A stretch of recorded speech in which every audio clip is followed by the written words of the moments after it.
Oh, long one. Hello, everyone. Welcome to Stream Key. I'm so used to going to the three-person setting, and this is the fourth one. Welcome, guys, to Stream Key. This is our weekly show here at TRUgaming where we talk with streamers about how to improve on Twitch, and it's Friday, which means this phone-in Friday.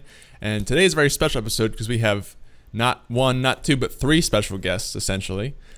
We have my constant co-host, Velok, back on with me here. What's up, brother? Some amazing gear here, as you can see. But then we have two guests back with us today. First is SnoopHogTV, rival America streamer to Velok. How you doing, Snoop? I won the Civil War. I'm sorry.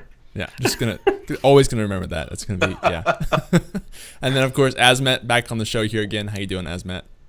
I'm doing fantastic, man. Thank you for having me again. Yeah, of course. I gotta say your branding game's a little weak compared to the rest of our guests here. Yeah, disappointed. Clearly. You know what, Green? I think we just need to step it up every time we get on here now. Yeah, you gotta do something with that couch. I think that's your strongest branding you got going for you. And those weak ass Apparently. What? I'm just winning on that. How you haven't turned that couch into a full bore meme? That should be your emote, hands down. What? That should be your emote, and then every time you get a Perfect sub, idea. come on, every time you get a sub, they can come in and be like, hey, guess what you get to perform on? Oh my god, dude. Just alluding to the lewd makes it You a can win. call your stream the casting couch. I love it. Oh my god, yes! Oh, well, I've been actually been We're talking doing about like, this. I'm taking over your doing channel for stuff like 10 minutes, and I'm just gonna fuck up your shit. Oh my gosh. All right. Well, so yeah, this show, if you guys haven't seen this show, the way this works is for the next 2 hours, you can call into the show via Discord to be on the show with the four of us. It's going to be a lot of people in the call this week. But you can bring up anything you'd like to relate to streaming, whether it's TwitchCon or you have a question or something, or you want to debate something with these guys. I think that'd be a really fun topic for this show. But you can do that through Discord, which I will drop in the chat really quickly here.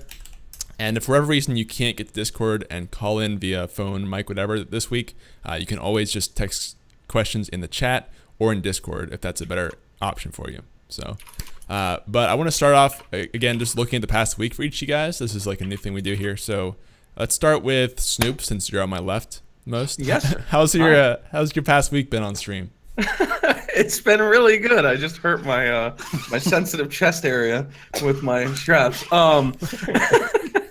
It's been really good. I played a little bit of the No Man's Sky update, which was all right. I mean, it's still No Man's Sky. It's beautiful now, to say the least. I didn't really mess with the multiplayer too much, but I hear it's good. I know there's people in True that are really hyped up on it. Yeah, there's so much hype going around for it. I haven't checked it out yet, though.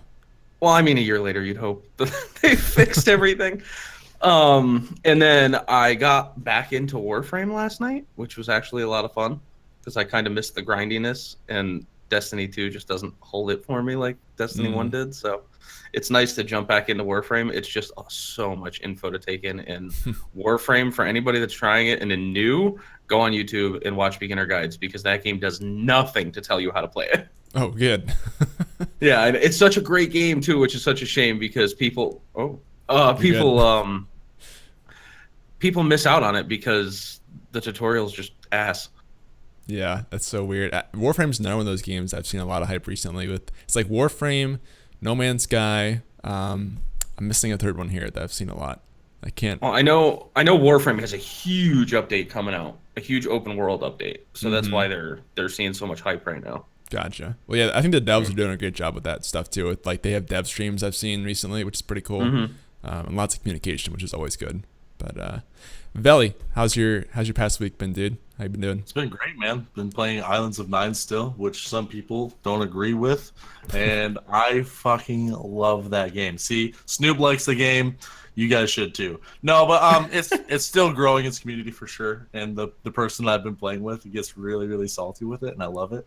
But it's a lot of fun, man. It's a lot of fun. Just been playing a lot of Islands of Nine and enjoying that community over there. Gotcha. So really going into that game for the foreseeable future, I'm guessing. Yeah, I think so. I'm hoping, as long as it doesn't like completely die out in the next like 2 days.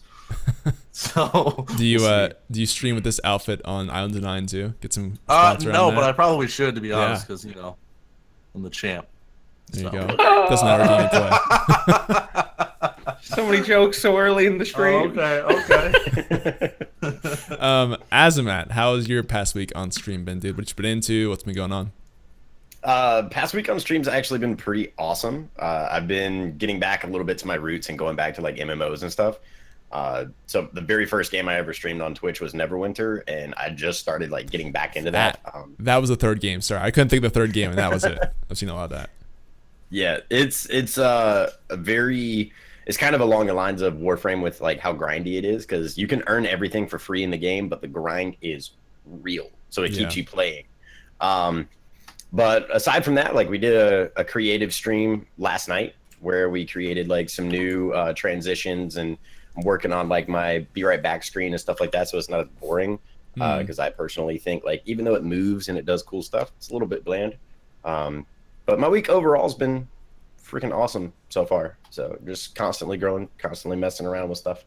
Sweet. I saw you made a transition with like the little meme wow thing in there. Is that just for like showing it, or is that actually in transition all the time?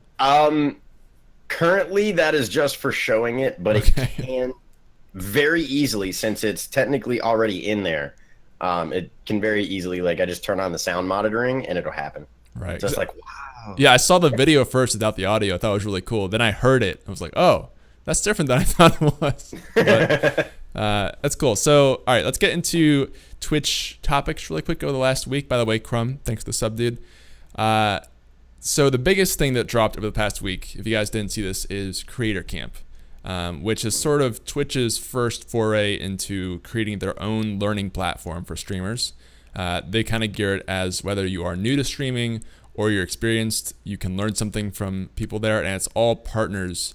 I don't know if they're actually writing the content as well, but they're making a lot of videos for streamers about hot topics, whether it's, I've seen a lot of things like for social media, more advanced stuff like that, how to create a community, and then of course very simple stuff like getting set up and interacting with chat, stuff like that. So, but it's a really cool platform, and I want to definitely talk about that first. And if anybody wants to call in and talk about it, you're more than welcome to as well.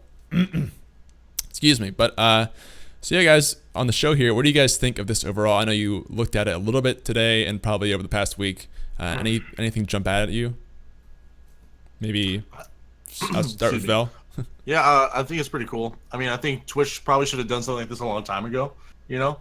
Because, like, they've always been kind of behind on, like, if you ever, like, pay attention to, like, what partner streamers are talking about, like, they don't tell you, like, there's no guide on, like, how to upload emotes or, you know, how to be a partner streamer or, like, all these things that you can do on Twitch. There's no, like, this is how you do it or, like, this is how you could do it or any sort of guide on Twitch on how to do anything. They're just like, here's the platform. Fucking figure it out. Like, but like it was kind of cool because like that's where like TRUgaming comes in, because we can help people out with stuff like that, like with this podcast and such. So I think it'll be a good avenue for people to go to. Like having multiple sources is always good. It's not going to be like, I don't think any one thing is going to be the main source for anything, because everybody wants just a slightly different input on everything. So I think it's gonna be really cool, and I think it's gonna be awesome, especially for all the sponsor streamers for TRUgaming. I think it's gonna be really, really cool. Yeah, that's a good point. That's sort of like why this show launched initially, is because Twitch just didn't have anything out there for new streamers to learn off of, or old streamers, like they say on there. So it's good to see that they are listening and they're trying to make their own resources for that too.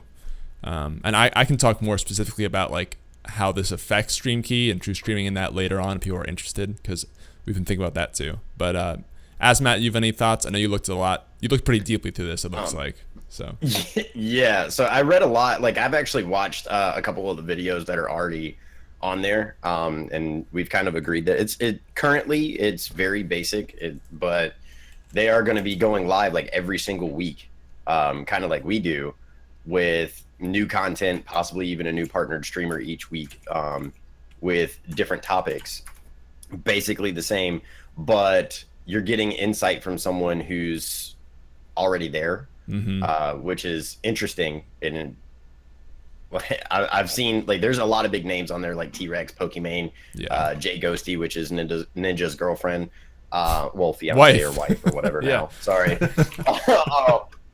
But like it's going to be interesting to see a bunch of different insights from people that are that big.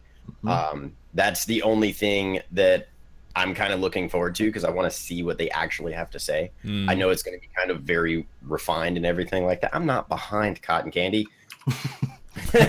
Never mind. But no, it's I think it's a really good resource so far. You brought up a good point there. I think it's interesting because like there's no right way to do Twitch, right? We say that a lot on here, but now with all these partners who've gotten their success in different ways, like I'm interested to see if they take different approaches to the same topic. Like maybe they have, here's how to build a community from Pokimane versus here's how to build a community from Broman or something. That'd be really interesting to see like different methods of getting there, depending if they really flex this out over time and keep staying consistent with it. SnoopHog, do you have any thoughts on this one? So I think it's good. I haven't watched the specific videos yet. I've read some of the material on it. I read the initial material and then some of their text guides just to take a look through them. So you bring up like Pokimane and Broman. This is probably the unpopular opinion, but Broman of all people actually said it in one of his podcasts. Is he preaches oh my god, OP Gaming or whatever it is, the one that represents like Co, him, all those guys. Yes. By the way, if anyone doesn't know, he's talking about a sort of a stream manager group. Yeah, OP Gaming, I think. Basically they kind of help manage big streamers and get them at events and help them market themselves essentially. But go ahead. So my thought on it is that like Broman says it perfectly. He said you're not going to go into Co Carnage's stream to learn how to build a community. He said it's not that Co doesn't want to help or that Co wouldn't answer questions.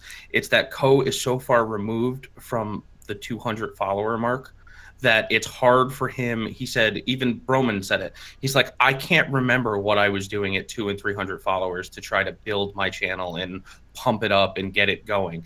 He's like, but you go into somebody like OP Group's stream on Fridays where they do, I forget what he calls it, like office talk or something like that. But he's the one that ranges from, the guy who's just freshly partnered all the way up to like Pokimane and Co Carnage and guys like that. And he says that, you take your material from wherever you can find it, obviously, and it's a great resource to be able to go look, especially if you have absolutely no knowledge. And the technical stuff will be great, like setting up OBS, how to set how many keyframes when you're streaming, that kind of stuff. Mm-hmm. And that'll be great. And some of it, I think, but building a community coming from Pokimane, in my opinion, it'd be like me being the ultimate person to take branding advice from. My brand is very loud and in your face, and most people aren't going to want that. Pokimane dresses in cosplay costumes, and she has built a community over years. So I don't know how some of those are going to translate. Mm-hmm. And my only fear is that it's going to give people not a false hope, but more of a, I just have to do this and it's going to work. Yeah, like, this person is, they're the biggest female streamer on Twitch. Of course, what they say is law, right? It's going to work. Mm-hmm. That's a fair point, I think. But then at the same point, so you said, if you are just trying to emulate something that this huge streamer is doing, it's not going to work in the same way that it works for them because you're in a wholly different situation, essentially. Mm-hmm. It really depends how they do it, because it could be that when the streamer kind of sits down and talks to you about like, when I was in this situation, like, here's what I did. That's different than like if you just go into a stream and just watch someone and try and copy what they're doing versus that person actually coming out of that situation and talking to you directly about a strategy. So we might get different things there. It depends on how they do it. I mean, I think overall it's going to be great. Yeah. I think it's awesome that Twitch is finally putting something out there. And from all the articles I read, it's because Twitch wants more people to stream. I mean, you got to think about, there's so many competing platforms now for live streaming that, you can't be boring and you can't be stagnant. And if you want people to come to a platform that, most people look at Twitch and it's intimidating, it's saturated. There's people like Ninja who holds 125,000 concurrent viewers. Somebody coming in thinking, I'm going to live stream. How do I compete with that? Mm-hmm. You know what I mean? Where I can go to Mixer and they're just now having people hitting 1 million follows. Yeah. Or Facebook, that's still on the cusp of being brand new and something that is so backed by money, and it's the biggest social media platform out there, that why wouldn't you want to stream to Facebook over Twitch for the sheer fact that you're getting in on the ground floor or something that might blow up? Right. Yeah, I think that even proves why having this is so important, because like as streaming becomes more and more mainstream and more platforms try and pick it up, Twitch is going to have something to help new people kind of get on board and not just be lost, and have something that they can offer that other platforms don't have. So I'm excited to see if they commit to this long term. It could really become a great resource for a lot of people. So yeah, any other big thoughts about this before we can wait for callers if they want to chime in on it or anything like that. But I will say maybe we should talk about like the content level generally so far, because they kind of market it as whether you are new to streaming or you're a veteran, you can learn something through this and it can help you. I think generally that's true, but I will say when I kind of skimmed over it, it seemed like there were a lot of surface level talks about things. And I mean, it's better than nothing because up to now they've had just basically no info. So now they have some info about a lot of things and they're adding to it over time. But it seemed like most of the videos were like 3 to 4 minutes. And it was like kind of a mashup of many different partners talking about something at like maybe like a couple sentences. So Yeah. while I think it's good to get a lot of different perspectives, there's not like a whole lot of depth on anything that I noticed. Did you guys get that sense too? Yeah, from the few videos I watched. Sorry, Snake, go ahead. No, you're good. I just think that it's very fresh and it's going to take, I won't judge it now more so because it is a brand new program in Twitch. As much as I love Twitch has this tendency to lag behind on their rollout. So, but they do, knock on wood, normally come through with what they're saying. Grant you, like just as the joke that we've been joking about all month is affiliate sub badges. You got 4 more days before Almost. July's over. But Many emails. yeah, exactly. I haven't gotten nothing that I can upload all these sweet things. right. Yep. That's a good point. Yeah, Twitch, thankfully, is not one of the companies that historically has been a letdown with a lot of things. Like there's some other things, EA, etc., that promise these things and then don't deliver. Twitch, thankfully, is not one of those things. But I definitely really want to see where they take it in the future because I think it just has so much potential if they really just flesh it out and make it. I mean, that's really what we built StreamKey off of. And if they can like help just bring more people into the learning space, that's better for everyone. So my biggest thing is it's free too. They're not charging you for it, which is incredible because a lot of the time they will put you behind a paywall for this blanketed information, and that drives me nuts. It's one thing to pay for something specific to you, but to pay for a blanket piece of information would have drove me insane. Yeah, absolutely. I will say, since this came up here, because people might be interested, like how this affects StreamKey, how this affects True Streaming coming out, because I've been thinking about it over the past week, and we've been talking about it. Basically, that kind of goes along with what I just said about so far. A lot of the stuff on the creator camp seems pretty surface level, and of course they have the benefit of having all partners on there, so that's a lot of validation there. But the idea with StreamKey is to go like really in depth on a topic with most of the episodes and give you like an hour-long discussion on one thing. So hopefully that's still valuable to you in addition to Creator Camp, because really I think you can use as many resources as you can get as a streamer. Like there's no point where you've learned it all, like they say on that site. And then as far as True Streaming goes, that is more coaching focused with streams, and that's still waiting to launch till later this year. But that is still a one-on-one coaching service platform, which I think is different than Creator Camp, because Creator Camp is a lot of general knowledge, public knowledge, info videos that anyone can consume, but it's different than having a one-on-one session with someone who's looking at your channel, giving you tailored advice and strategies and plans to move forward. So I don't think it really affects StreamKey or True Streaming too much. If anything, I think it helps out both of those things because more people are now interested in learning about Twitch and looking for more ways to get that. So I know Ashley's in the chat. She's in the same situation there. So I actually think that it's going to benefit the True Streaming in the fact that now you might even be able to, so if you're going to meet with a coach, now you have a ground knowledge of what you're doing. And it's not, if you're somebody that's brand new to streaming and then I find True Streaming and I'm like, man, I want to learn everything about streaming. Now you're spending your first 2 or 3 sessions just learning how to use OBS or how to set up your alerts. It could go that, infancy all the way to fruition. Now you can come in and get full value out of not just the technical end, but, all right, I'm set up, I've started, I've streamed, I have this, I have my bot set up and whatever else. Now we can get into the grit of, where do you want your content to go, what you can do to improve your content and that kind of stuff, which I think is what the idea behind the True Streaming thing is completely. Yeah, absolutely.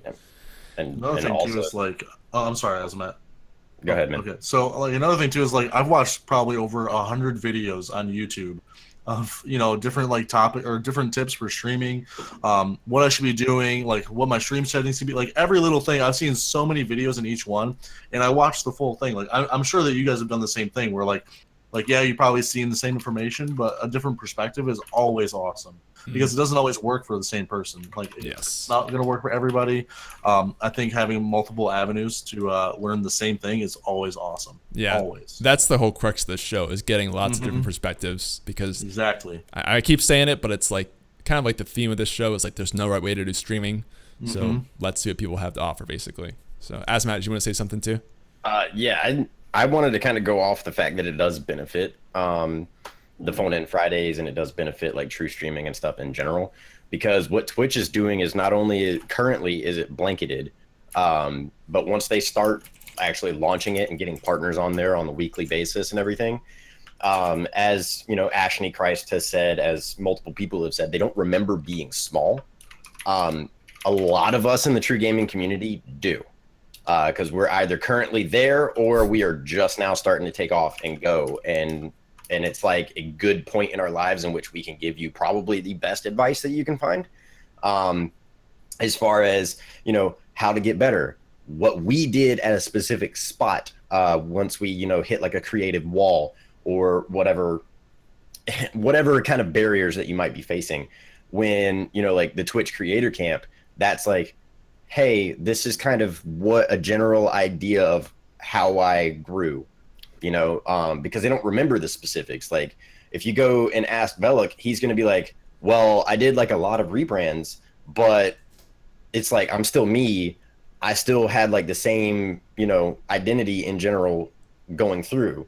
And once I hit like this wall, this is what I did to change. Or, if you ask Snoop and he's like, hey, I've been streaming for less than a year, roughly a year, and this is what I did to get started. This is how I started choosing this stuff, and this is kind of like where I found my niche and why I chose that, versus like someone like Professor Broman, and he's like, I mean, I kind of hit play on stream back in Justin TV. He was like, I started a while ago.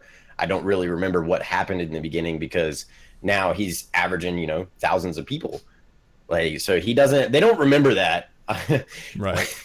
Yeah. Sorry, I just read chat. But like, they don't remember that stuff. And I think that adds a little bit more validity to Stream Key podcast and the true streaming coaching thing, because we can coach you on the very specifics, like how to set up OBS, what settings are best to use, how to kind of get started versus, I'm already big, let me give you generic advice. Right. Having the option of like different size streamers or people who are at different points of their journey, who maybe are closer to where you're at now, if you want that, or maybe you want someone who's further along and give you that like big picture advice. Having diversity there is nice, basically. That's what you're saying. Yeah. Cool. All right. So we have two callers waiting in here, and one of them is actually Ashney. So I think she wants to talk about this topic. I think Miss Teague wants to talk about TwitchCon. So let's pull in Ashney really quickly first, who is around. Ash? You there? Oh my God, am I Hello. on the Stream Key podcast? You are. The one and only. Oh my God, hi guys. How's it going? Oh, hi. Good, what's up? Not too much. What do you want to talk about on Stream Key today? Okay, so I think that I love what you guys are talking about, first off, okay, because I think that the creator camp stuff, since the release of it, has caused like kind of this big disrupt in all of the educators on Twitch, right? And this is such a new market that's kind of developed over the past few months, or really like a little bit more than that within the last like year and a half or so. Is stream coaching has been introduced, and now we have all of these resources of people of all sizes that are trying to help each other and help other streamers go after their dreams, because we actually understand what that experience is like whenever you've either hit a plateau or something else in your life is preventing you from being able to stream consistently and being able to build a community, right? Mm-hmm. And I think that it's absolutely amazing that Twitch has finally validated educators to the point where we are able to say, hey, guess what? what we are doing is like so important, and Twitch themselves realize the importance of this as well. And I think that's absolutely amazing. It's just super awesome validation for what we're already doing. And I completely agree. Like I've had multiple conversations with larger creators, especially the people that are like part of this this product that they're making. And with people over at OPG as well, and they're completely different from smaller creators or people that are seeing success and seeing massive growth right now, right? Because once you've hit that growth, complacency can set in sometimes, or maybe you hit this massive growth for some other reason beyond just because why, right? Like it can be you ended up having being in the right place at the right time, or maybe like you got someone to come in and host you, and it just blew up from there. But oh my, hello phone.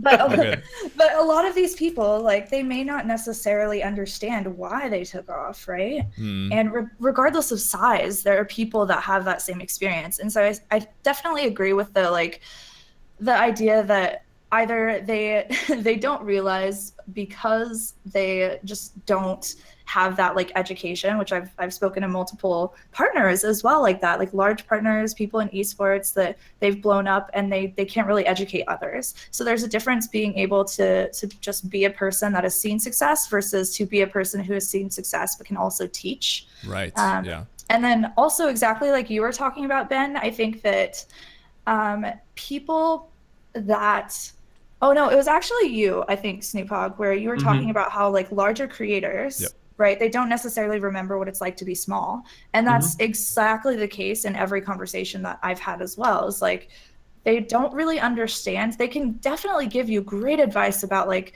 be consistent and build a schedule that's going to work. And that's kind of the blanket advice that we all get though, right? Like those are the YouTube videos I would assume you're talking about, Velik, where it's like, okay, guys, I get it. I know I need a schedule. Yeah, I know. But it goes so much deeper than that, right? There's so much more. And that's where like niche contributors and educators, like all of you and all of the coaches that have started to kind of come out of the woodwork and create this awesome new market for Twitch, that's where all of them come into play. And I think that that's absolutely amazing that you can look, Twitch is basically getting more people interested in the things that people like you all and myself are doing. And then we get to come in and be like, okay, guys, yes, having a schedule is important, but let me tell you why. Okay, it's because people habitualize your content. You become a part of their routine and a part of their day. And so we can take it deeper and freaking blow people's minds. Exactly. Same thing I was just saying with StreamKey too, is like, this is a great platform for getting a lot of surface level information out. And then hopefully we can be that resource if people want to go deeper on a certain topic and get like a whole long form of discussion on that. Totally. And I assume Twitch too, like assuming that they like all of the metrics, because this is still a test, right? I assume that at some point they're going to get a little bit deeper with it. And there are plenty of people like Domination Time did, I just found out last night, he did like presentations about his path on Twitch and got more into education like 3 months ago. He was doing presentations and now he's helping Twitch out with this creator camp thing. So it's not, there are plenty of people that they help, but I think that there are only a very, very few amount of people who their entire brand and mission is to be a helpful resource for streamers. Yeah, I agree. You also mentioned a good thing earlier in the fact that like some people, they might be good at doing a thing, but not good at teaching it or coaching others. That's a really important point too, especially I'm curious to see who they bring in for the creator camp, because some people, like we talked about, might be good at doing it, but then like trying to teach it to others, it's either very surface level or not very helpful, or it's just not their thing. So I think there's still space there.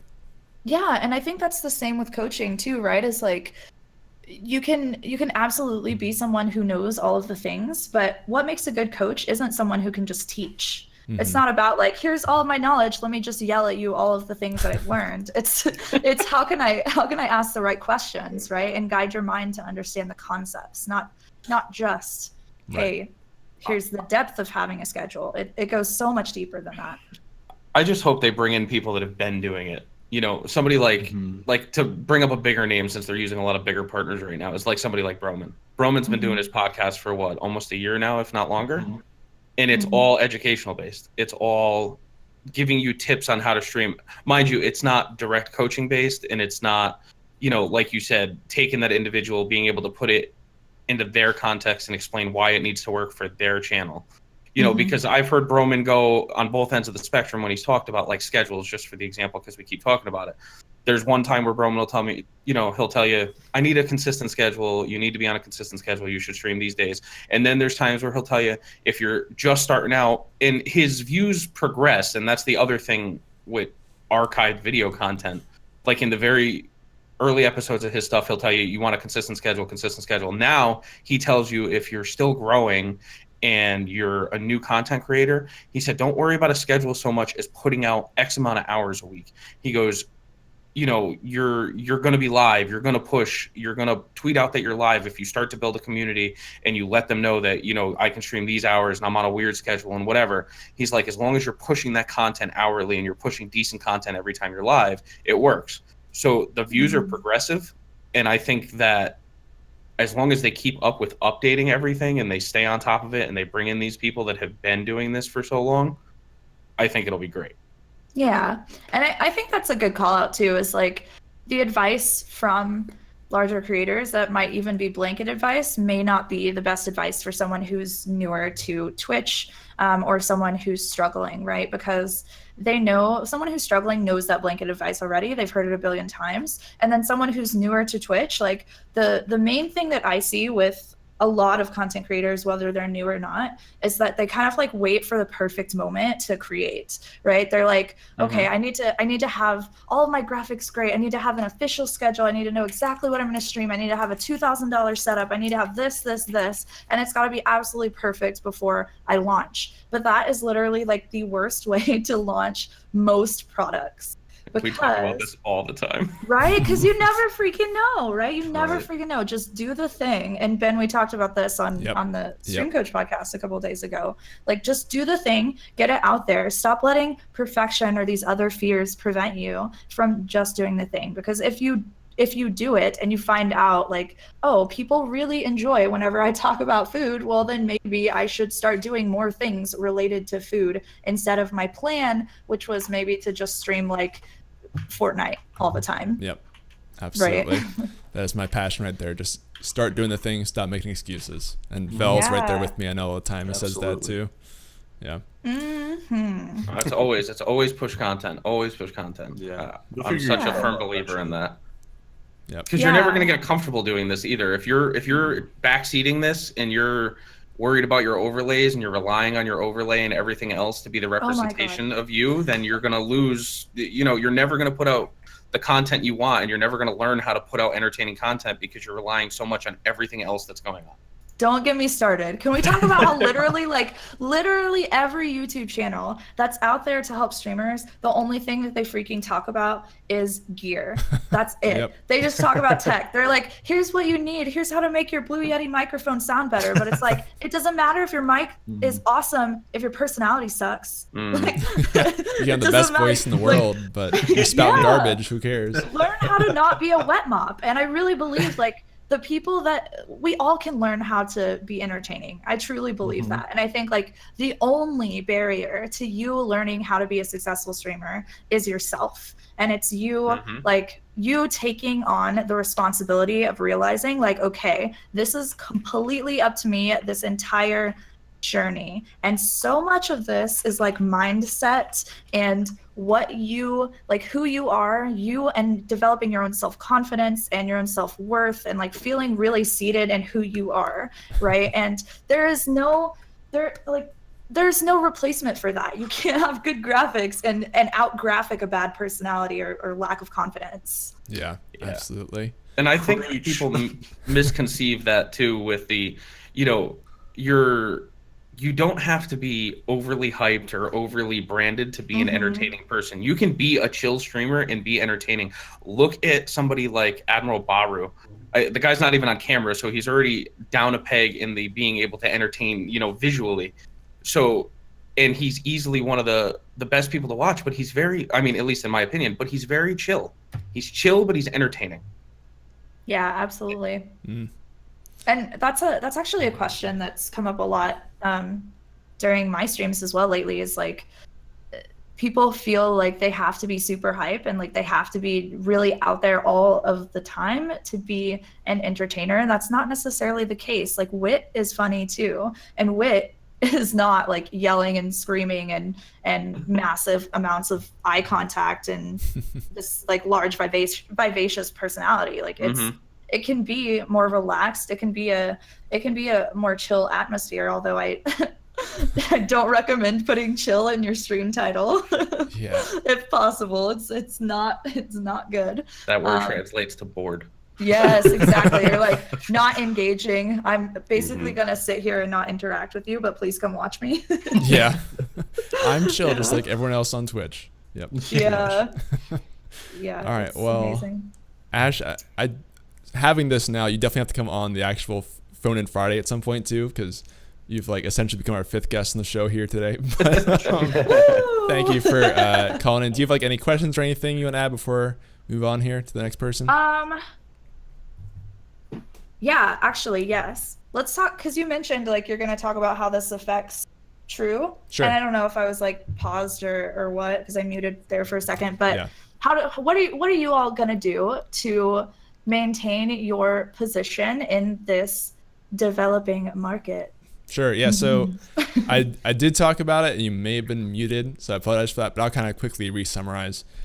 So on the stream key side of things, again, this is supposed to be a podcast and just content that is really in depth on something that goes deep, and is supposed to be kind of, now Twitch is their own resource. Hopefully this will be a place where you can come and get a lot of in-depth discussion about one topic at a time, and go deep for like hours and hours about, how to build a schedule, what does building a schedule mean, really get into the nitty gritty of how to do it right, things to consider, things to watch out for, and hopefully that will be enough value for people that they want that in addition to Creator Camp. And I think just Creator Camp in general will actually bring more people to Stream Key and Stream Coach and things like that. As far as True Streaming goes, which is the coaching platform we're building later this year and launching later this year, I still think this is different than Creator Camp, because the coaching platform is a one-on-one basis where you have someone looking individually at your channel, giving you specific advice, reviewing you each week, feedback, like really tailored strategies for your channel, not just general advice for anyone. So I don't think Creator Camp does that for people in the same way. And I think people who really just want to get the best possible feedback, the quickest and the most effective type of growth, I think that is still going to be the best platform for that. So I don't think Creator Camp really puts True Streaming in any sort of danger. And again, I think it's actually just better because, now for coaches who want to talk about, maybe your client has to work on their schedule or something specific that Creator Camp can help answer. Like, here's some additional rating that Twitch made that might also help you in addition to what I'm giving you. So that's my thought process around True Streaming and Stream Key. Does that kind of answer the question? Yeah, absolutely. Okay. That's amazing. Sweet. All right. Thanks for having me on. Yeah. I appreciate you guys. And thank you for your awesome work that you do helping streamers grow their communities and provide for their families and pursue their dreams. Mm-hmm. And thank you. If you guys don't know Ash, definitely check out her podcast too. She'll be on Stream Key in 2 weeks. Like a week from Monday, actually. So that'd be a really cool episode. Sweet. Yeah. My schedule's so crazy, but yes, I think that's it. Yeah. Ash, does your stuff upload to podcast things? Do I what? Yes. Do you upload to podcast things after? Oh, okay. Yes. Yeah. Well, because I absolutely. couldn't watch you guys live because I literally going to work when you started, so I wanted to listen. I just wanted to ask. Yeah, it'll definitely be out. I'm about to start a YouTube for it as well, so that'll be more like faster consumption. Sure. Perfect. Nice. Yeah, you can drop a link to that. People want to check that out too in the chat. But Yeah. I appreciate that. Thank you. Sure. Yeah, thanks for the question, and I will talk to you a little later. Bye, See ya. guys. See ya. Bye. All right, that was awesome. We have Miss Teague waiting in the chat still, so hopefully you can grab her here if Very she's patient. not lost interest. Yeah. Miss Teague, hello. You around? You hanging around? Perhaps? You still there after Miss half an hour Teague. waiting? Hello. Hey, Whoa. there you are. How's it going? Hi. Hi. You there? Huh? Oh. Huh? Yellow? I heard something. Hello. Hey, there you Oh, are. there it is. What's going on? Sorry, I was hearing double because stream. Oh, yep, happens. Dude, I get you every What time. do you want to talk about on StreamKey today? Well, I guess I can move you guys into the subject of TwitchCon. You probably have a lot to talk about with TwitchCon. My thought was, for those of you who have been to TwitchCon already, what was the one thing you've experienced at other TwitchCons that you want to either experience or see at this next TwitchCon if you're going? Interesting. So, I know Velok and I have been at TwitchCon. Snoop, have you been to TwitchCon before? I have not yet. Okay. I know Azumatt has. This will be my first one. Gotcha. So yeah, let's start with that with Vel. Is like maybe what was the best thing that happened to you last TwitchCon that you want to make sure that happens this coming TwitchCon? Because if you guys don't know, as of like today, Vel is going to TwitchCon as well, which is pretty exciting. Yeah. So last year there was a lot of really cool things, and like honestly, the main thing to be excited about is just the people there. Like everything else is really cool. You're gonna do a lot of really cool things. You're gonna have a shit ton of fun. But the people there is like, that's why you go to TwitchCon. You don't go there to get free Twitch swag or to go to the Twitch store. I mean, some people might go for the Twitch store, but there's so many other like-minded people there at TwitchCon that it's just awesome. Because you gotta remember, like, the price point for a TwitchCon ticket is a little steep, but it kind of makes it awesome because it only makes it like the people who really want to be there are the people that are going. It's not going to be like, oh, you know, it's like $50, I guess I'll go or whatever. Like the people who really care about the communities on Twitch are the ones that are paying for these tickets. I mean, I'm not saying that like if you don't buy a ticket, you don't care, because obviously, like, I'm not saying that at all. That worded that totally wrong, but you know that the people around you, like the people around you, do care. And they're just all like-minded people, and it's just a really cool place to network and just connect with other streamers and get to know a lot of people and make a lot of really good connections. That's what I'm most excited for, 100%. Yeah, the meeting of people is just, I mean, that's the core of TwitchCon, right? Just making connections that last beyond TwitchCon, and then you get to go watch their channels and interact with them. And that part's so cool, just meeting new people that you can then, for the next year, hang out with on Twitch. That's just super cool. For me personally, something that's kind of probably not expected is I actually want to document a lot more at TwitchCon. Because so last year I made like a highlight video of everything, not everything that happened at TwitchCon, but like a lot of the first day and then some of the second and third day. I want to do a lot more this year with like Instagram stories and Snapchats and Twitter and just having content to release after TwitchCon for people who can't make it there. Because it was really well received. I just wish I had more of it last year. So I'm definitely trying to make an effort to do more of that. And then, of course, like Vel said, just meeting people is so, that's the core of TwitchCon. And I think that just comes naturally. So I'm very excited to do that again. And I'm sure it will happen. So, It but literally gets me excited. Yeah. Like getting to meet more people. Like there's gonna be so many TRUgaming sponsored streamers there. And then now now that I've been streaming for a little bit longer and I've been networking a lot harder, I actually have some people that I know, like other streamers that are not affiliated with TRUgaming at all, that I can go and meet up with. Like it's really cool. Like are you going, Mystique? No, I'm not. Okay, all right. So anybody who is going, be very excited because it's a blast. It's so much fun. I would like to flip this around for Azumatt and SnoopHog though. We'll start with Azumatt here, I guess. So for you guys who have not been to TwitchCon yet, and you know you're planning for it now a few months down the road, like what is the biggest thing you want to make sure that you accomplish at TwitchCon, having never been to TwitchCon before, but having heard of it? I kind of want to take an initiative on it. I want to push my social awkwardness to everybody that I meet. I want to be like, hey, how you doing? Like kind of give them a cringy smile. Yeah. Like I want to meet you. I want to talk to you. But I really I want to document everything, but I'm scared that, you know, like doing Instagram stories or videos or streaming or whatever is kind of like frowned upon.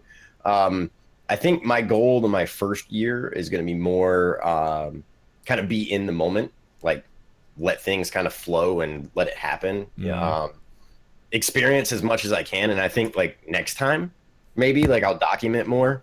But for right now, like I really just want to go, as I said, push my social awkwardness on people and just talk and be, you know, see what happens. You know, maybe somebody's like, hey, I'm hungry. Do you want to go grab some food? And that turns into like a group of 40 people going and grabbing some food.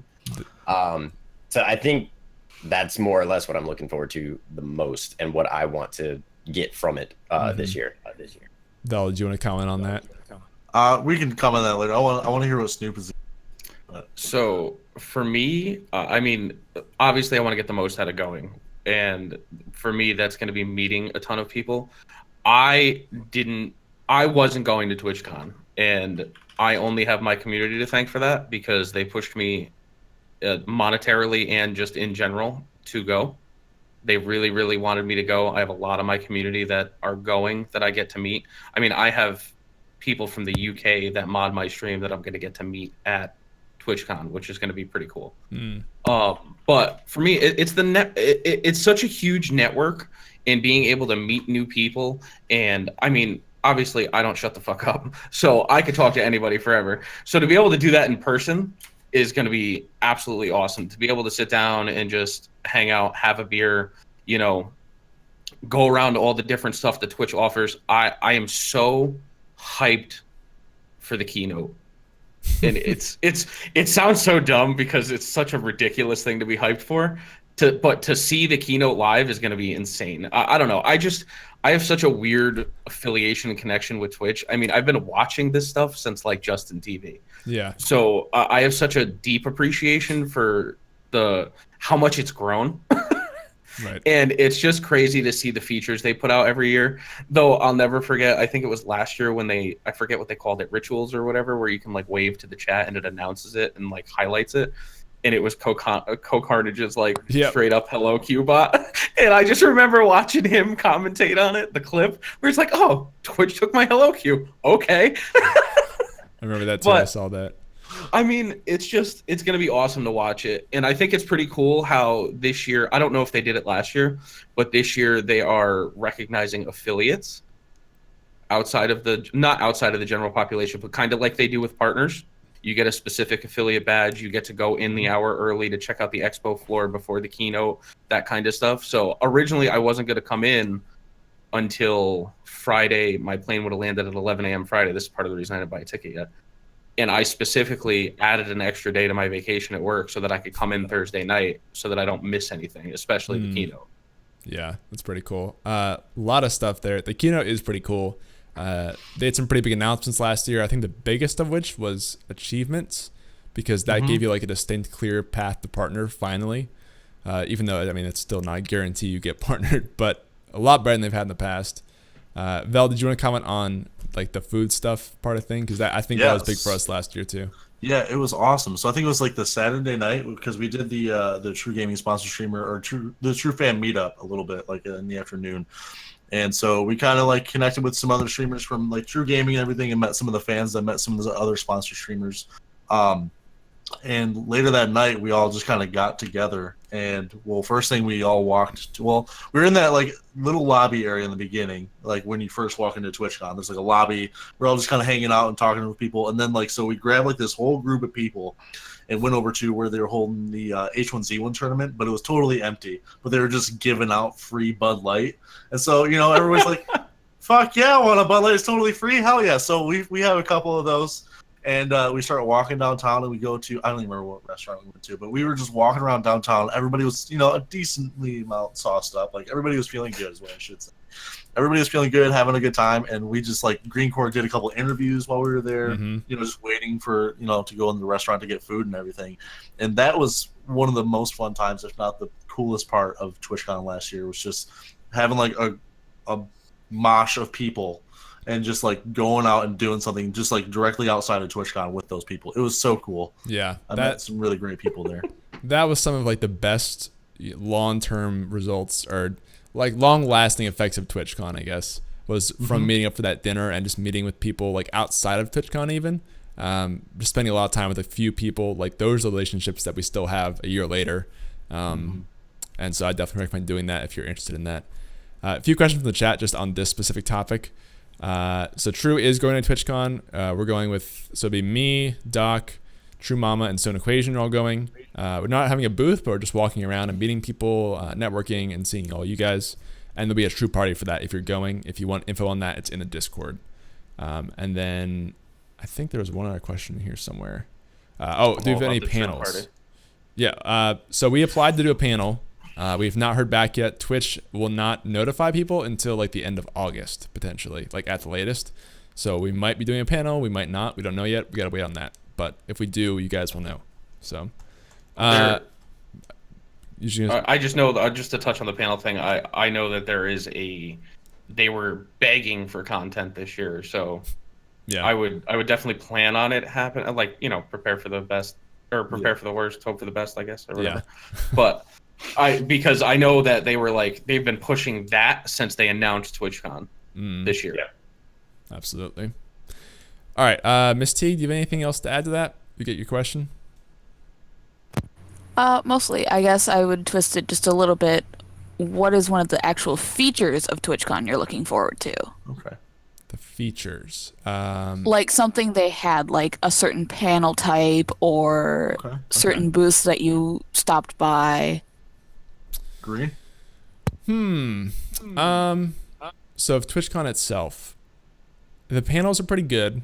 A couple of those are really cool. We got to see the one for podcasting in particular. That was really good. Vel and I went to that.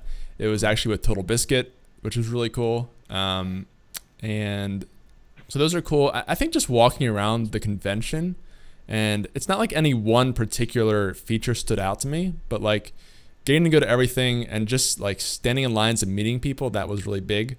It looks like Vel's got something he wants to add to that, but go Gamer ahead. fuel. He like That's raised right, his game hand. fuel, That was whatever it's amazing. called. That shit. Yeah. Oh my god, that I need that at TwitchCon. I think Green can agree. Yeah. Who doesn't even drink this stuff? I'll let you. Yeah, for What were you saying, context, G Fuel? You were we, cut away. Twitch last year gave out free what are those called? The bags that go around your waist. The Fanny pack. Oh, fanny yeah, packs? fanny packs. And inside the fanny pack was like a little G Fuel shaker cup. And then at TwitchCon they had this huge G Fuel, this huge G Fuel booth with all of these different kinds of G Fuel. So over the course of those 3 days, we went to that booth too many times to just fill up on G Fuel and walk around the convention.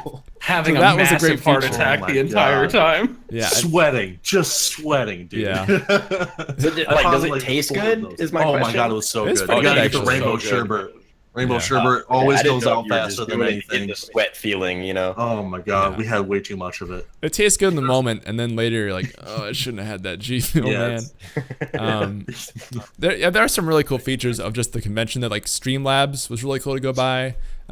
We got to interact with them in some cool ways. And then we did the live streaming from the Intel booth. That was pretty cool.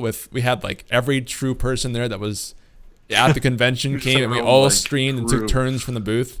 That was pretty cool. So there's some cool maybe things that I'd like to do again if we have time. But my biggest priority is just like networking at the end of the day. So Kappa Cabana needs to come back. I'm sure it will.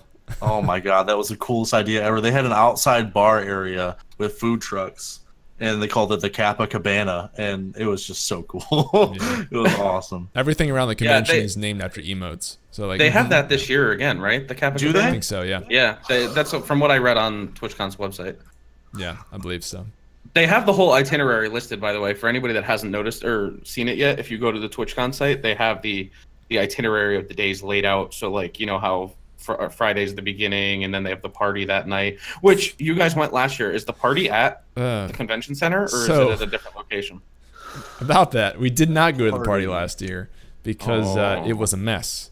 And I talked to Nexus about this actually because he's a partner. So apparently, when you went there, it was on the Queen Mary, which is a ship, like a haunted ship type thing. But the line was apparently like hours long to get on the ship, and it smelled very bad or something. Partners apparently could just smelled walk like up and get urine. on, but for affiliates or general entry, like it took forever to get on the ship. And I heard it was okay once you got on there, but we just decided not to do that. I hope it's that better doesn't this sound year. like a good time, unless it's more organized. I know that they have the partner mixer on Saturday night, Yeah. which is the same night that the true.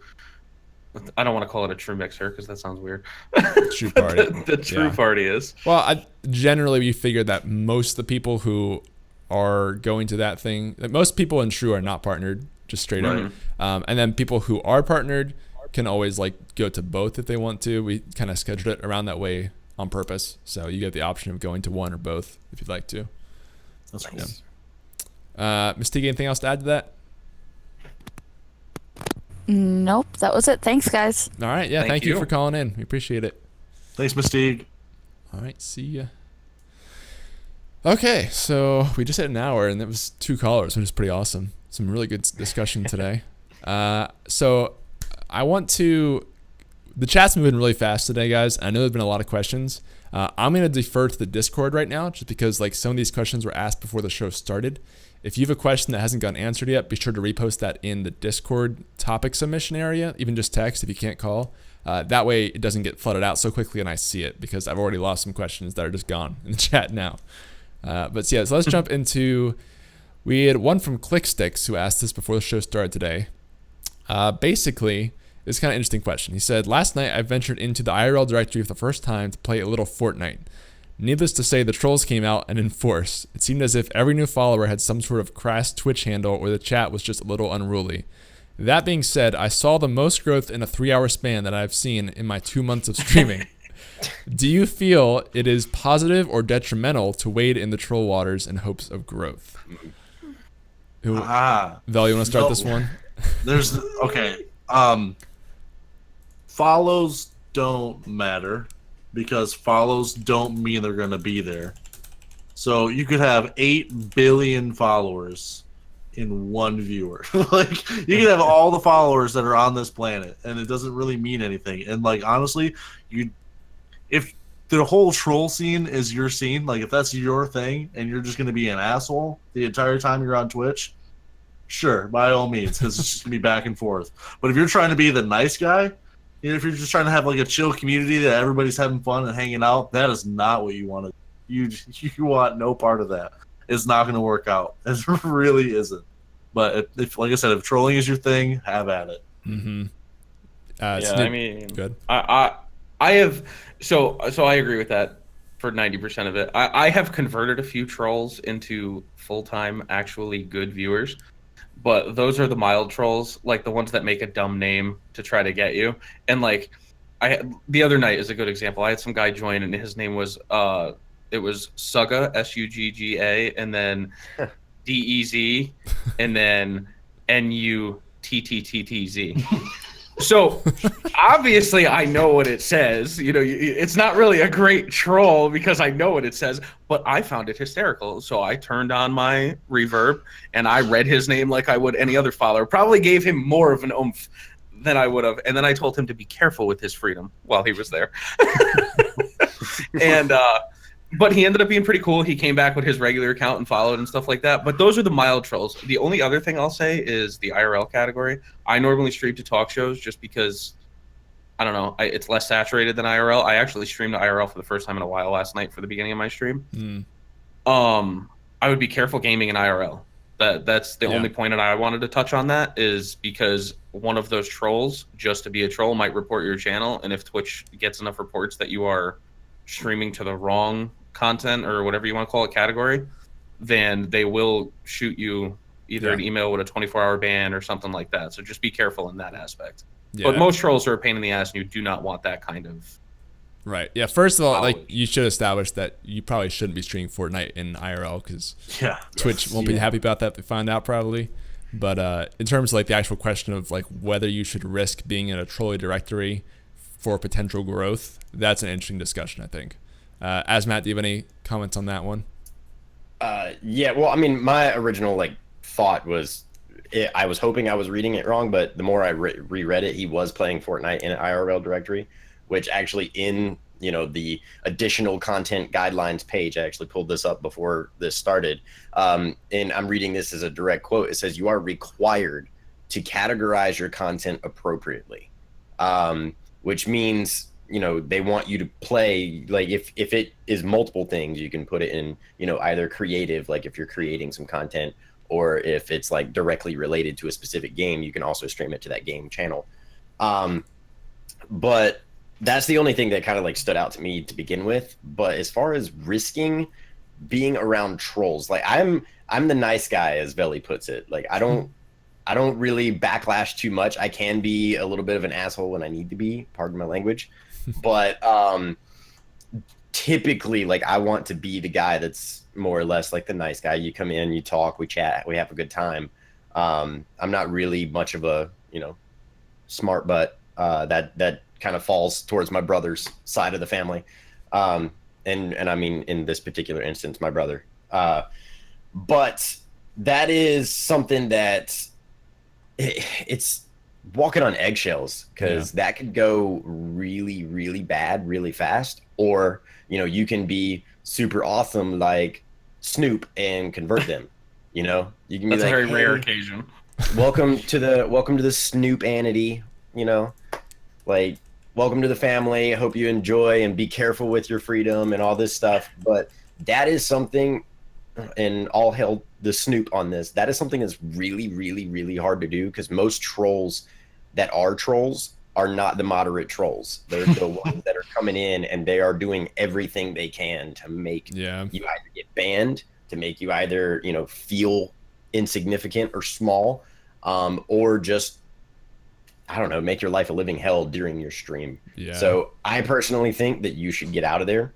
Not necessarily stop playing Fortnite or anything like that, but if you start experiencing the trolls like that, try, if you're a smaller streamer, try making some of like your more loyal viewers moderators right off the bat. I mean, what's the worst that can happen? But moderate as many as you can in the beginning, because if you kind of give everybody that power, then they kind of know what you're looking for, as far as a community, because you give it to the ones that are showing you the most support. But bottom line, get out of there as fast as possible and don't encourage the troll. Yeah, I kind of lean with that same mentality. Like, yeah, theoretically, like, you could pick a directory that's known for either like toxicity or just troll abundant, with the guise of trying to get more growth.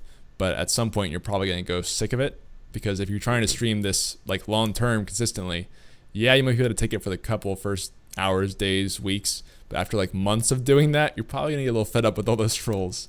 And I think Azumatt brought up a good point too. There's a difference between someone who is like a trolly personality or uses just a trolly name. That's kind of how they are, versus like an actual troll who's just trying to like spread hate speech. And we've had a few of those people come in. They're pretty rare, but you don't want those people, and a lot of them you just can't convert at some point. So yeah, Diebear actually just said in the chat, she brings up a great point. Your community is your community, and you have to set the tone. So like when I mentioned those specific trolls, like in all my short 6 or 7, oh no, almost 8 months now of doing this, I've banned 6 people total in 6 months, and I stream to talk shows a lot of the time, which will bring in, it's much like IRL. You will open your door to some trolls and stuff like that. I make it very, very clear that obviously I have no tolerance for anything that is crossing the line, but I make it clear that I can embrace an internet troll. I think there's a difference between a toxic troll and an internet troll. Internet trolls are your typical person on the internet who likes to, you know, have, like you said, Green, trolly names, or they make jokes, you know, and it all depends on your personality too. Like me and Vel will trash talk each other all day long, but it's a running joke and we know each other. It's a little different when somebody who just joined your chat comes in and they're like, "Oh, fat guy on the screen," and I'm like, there is a fat guy on the screen, and there's a fat guy that has a ban button, so we can go one of two ways.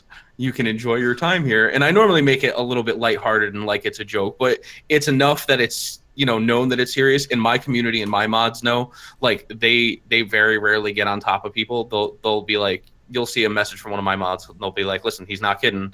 Like he's joking around and he loves it, but he's telling you flat out, like, take your time and get used to the community first," especially because it's kind of it's hard to police it depending on how your community is. Like, I have my mods will talk trash to me all night and we'll go back and forth. It's just banter. It's what we do.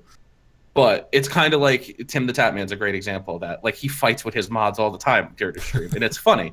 Yeah. But he also has a 20,000 person chat, so it's moving so fast that even if you do call him a fat guy, unless he looks over, you know what I mean? They expect that kind of banter, but I have had people take it too far or try to take it too far, and I will make it known right away that, listen, I'm all for screwing around, but dial it back. And, you know, it's all in how you handle it. It's all in how your community is. It's all in the relationship you have with your viewers. There's a lot of factors that go into it, but streaming to a troll directory to just gain traction is not going to help you. Yeah. It is only going to be a detriment to your stream. Yeah. Because now the problem is, yes, your follower numbers are going up, and like Felly said, you can have one viewer and 8,000 followers. It's not going to mean anything. But now 1 or 2 or 3 of these guys start showing up regularly and just posting all sorts of crazy shit, and you don't want to get rid of them because you're looking at it as growth. People that you might potentially have as viewers that aren't toxic or aren't those kind of trolls, they're going to come in and see that kind of stuff going in the chat, and they're going to leave. Yeah, at some point, like, you are responsible for your community, right? Even if like someone else comes in and creates a problem, you are sort of the person that has to take accountability for that, because it's your channel, your chat. If you don't set a precedent, if you don't address a problem, then other people are going to get the idea that it's okay to do that all the time. So it's just a very thin line to walk, and in most cases, it's not worth taking that chance of, maybe you're trying to like let that one person who came in as trolly feel welcome just because you really want a viewer or something, but that can actually backfire for you long term, because by trying to please that one person, you're actually, even if you don't know it, like pissing off a ton of other people who would like to watch you, but this one guy's there who's ruining it for everyone else. So that you have to keep that open mind sometimes, and just be patient with it. Just never give up your channel to a viewer. Your viewers don't own your channel. I mean, I have one of the 6 people I banned was somebody who subbed to me from the second I got a sub button. So it's not, nobody has free reign over your channel. I don't care if they donate thousands of dollars to your channel. It's yours at the end of the day. Yeah. No one wants to network with someone who has a community that's just full of assholes and trolls. Like, I'm not going to go network with somebody because I don't want those viewers in my channel. Like, that's Exactly. you're setting yourself up for failure 100%. Yep. Absolutely. All right. So that was a great question from ClickSticks. Thank you for that, man. I'm going to jump to another one from Discord. Okay, Susie relayed this question from Obnoxious. So it's kind of like a chain here. But he said, what should a creative streamer do when they cannot have a set schedule for streaming? My work just beats me up. I don't always have the energy to keep a schedule. Should I just stream when I have energy, or should I just wait till I can have a set schedule? So I think this applies to creative or not for you guys. And Azumatt, you can start. Basically, yeah, if you're in such a situation in life that you can't have a consistent schedule, should you wait till you can have one, or should you just stream when you have the energy for it? What do you think? So this kind of is pulling not only from my own knowledge, but a little bit from the Ashnichrist like podcast and everything that you guys did a couple days ago, because you had a really, really, really good point, and I actually didn't think of it this way, so I'm actually going to bring this up. I'm sorry for stealing this possibly. But there's a difference between like streaming when you have time versus when you have the energy. So I'm going to kind of take this in multiple directions. But the first thing is stream when you have energy. If you have the time to do it, even if that's 1 day a week, like just do that. Like if you can guarantee, like when you hit the start streaming button, you want to bring your all to it. You do not want to bring anything else other than the best version of yourself.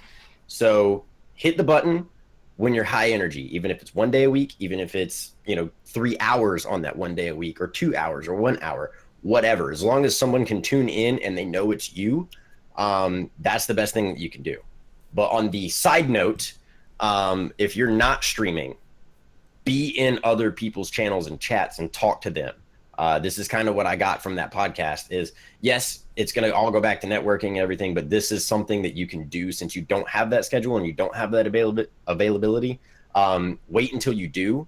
But as you're waiting, go ahead and start that networking. Go ahead and start working on the people that you think might benefit you or might mesh well with you, and talk there, be in their community. Because honestly, when you stream that 1 hour, 1 day a week, who knows? They might host you for that 1 hour while they're offline or something like that. And because you've been an active member in their community for that 1 hour, you're averaging, 20, 30, 40 viewers on a best day, maybe. Like you've done that much networking. Like it's gonna work for you regardless. But if you don't have the time and the schedule, commit more to what you're doing as far as networking wise, and giving the best of yourself when you do actually hit that start streaming button. And that's more or less all I kind of really have to say about that, if whoever else wants to take the rest. No, I totally agree with that. Snoop, it seems like you're about to say something. Yeah, well, I mean, if you want to talk to the energy man or hear about and learn about energy, Vel has an entire stream key on it. But What? What? Who would have thought? But seriously, I think this kind of goes back to what we were talking about with Ash earlier when I mentioned the schedule part of it. Is schedule is important, but pushing content is more important. So unless you feel like you can only do it once a month, where there's only content coming out once a month, I don't know how beneficial that would be. But if you think that, yeah, I can't schedule because I might come home from my day and be beat, I mean, fully exhausted, and trust me, I understand, then push the content when you can. And like Azumatt said, network when you're not. I have a mod who has never, ever streamed that has 450 followers on Twitch. I never have gone live once before. I mean, it's just if you're an awesome community member, and I mean, he is active everywhere. He's a mod in almost every stream that I'm associated with. He's Discord mod in like 8 different Discords. He is on, I swear to God, it's like he doesn't sleep.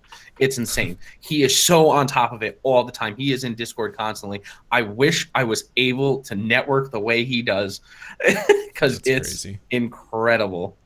It sounds like silicon. Yeah. Based on what you're saying there. Vel, what do you think about this topic? So scheduling is always really difficult, and I've got instances where when I first started streaming, there's no way I could have had a schedule working 60, 70 plus hours a week at IHOP as a salaried manager on third shift. Just it's the saddest part of my life, and it was just terrible. Consistent schedule, and also I would stream whenever I could. But the thing that I did is kind of like what Azumatt was saying. It's like you have to make sure that when you're on stream, like you're there to stream. Like you need to be energetic or I guess you don't need to be energetic, but you have to be on point with your stream whenever it is. If it's 1 day a week, if it's 7 days a week, you have to be on your A game. Because if you're a great streamer Monday and you feel like dog shit on Tuesday, there's no consistency. So you just have to do your thing the best you can every day. You just have to be in it and you have to love it. Yeah. The schedule, I think, is only really important. Like if you have the option to have a schedule, if you're in a place with life where you can only stream at these certain like random times each week, but you can have a certain level of energy while doing that, that's a much better solution. Don't like stress yourself out about trying to have a schedule when you literally just can't have a schedule because like you can't control that.